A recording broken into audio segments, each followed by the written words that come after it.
ইয়াত আছে 31। গৰুবিলাক আহিছিল বহিৰাজ্যৰ পৰা।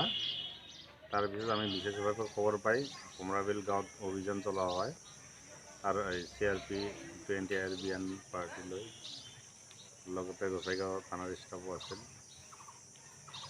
তাৰপিছত গৰুৰ কোনো মালিক পোৱা নহ'ল আৰু এতিয়ালৈকে গৰুৰ একো নথি পত্ৰ পোৱা নাই।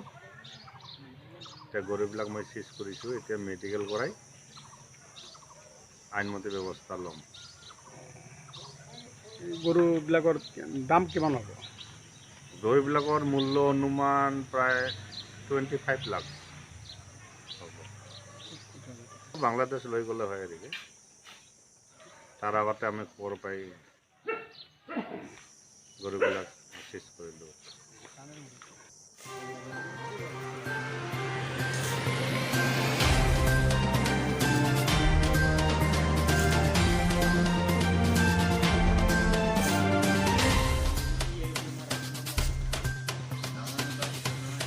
How do you know?